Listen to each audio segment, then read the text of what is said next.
Si vous ressentez que vous avez été injuste envers vos parents et qu'ils sont maintenant auprès d'Allah, ou si vous avez rempli votre devoir envers eux pendant leur vie et que vous souhaitez continuer à être bienfaisant envers eux après leur mort, ne soyez pas triste ni désespérés.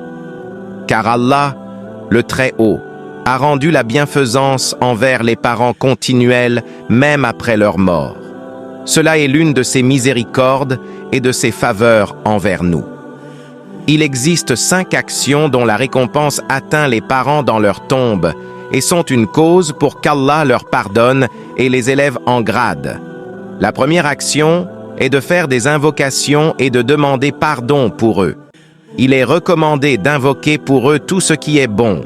Selon Abu Huraira, qu'Allah soit satisfait de lui, le prophète, paix et bénédiction d'Allah sur lui, a dit « Allah Tout-Puissant élèvera le rang du serviteur pieux au paradis et celui-ci demandera « Qu'est-ce qui m'a amené ici ?»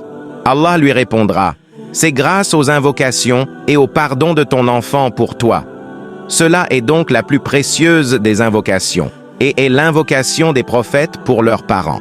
Allah nous informe de l'invocation d'Ibrahim dans son noble livre lorsqu'il dit « Ô notre Seigneur, pardonne-moi ainsi qu'à mes parents et aux croyants le jour où seront rendus les comptes. » La deuxième action est de faire une aumône continuelle pour eux comme construire les mosquées, les puits et autres.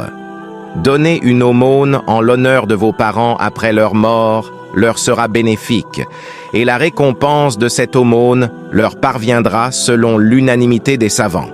Selon Abu Huraira, qu'Allah soit satisfait de lui, un homme a demandé au prophète « Mon père est décédé en laissant des biens sans faire de testament.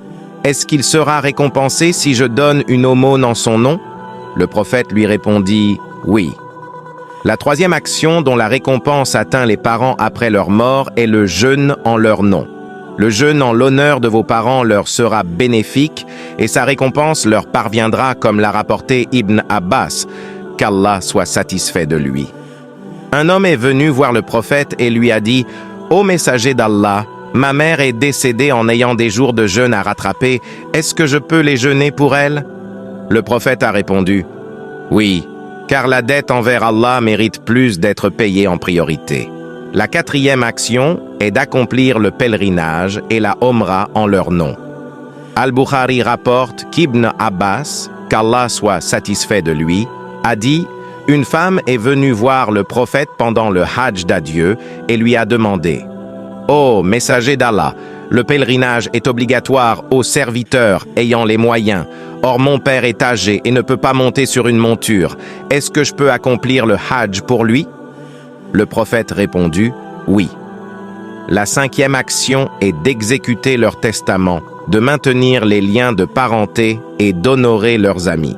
D'après Abu Asid al-Sa'idi, qu'Allah soit satisfait de lui, alors que nous étions assis avec le prophète, paix et bénédiction d'Allah sur lui, un homme de la tribu de Banu Salama est venu le voir et lui a demandé « Oh, messager d'Allah, y a-t-il encore quelque chose que je peux faire pour mes parents après leur mort ?»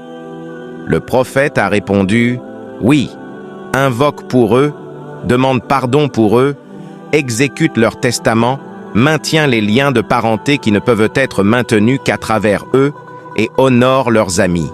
Enfin, ne soyez donc pas avares de faire ces actions envers vos parents, car elles peuvent être un moyen de pardonner leurs péchés, de les élever en grade et de vous sauver dans l'au-delà.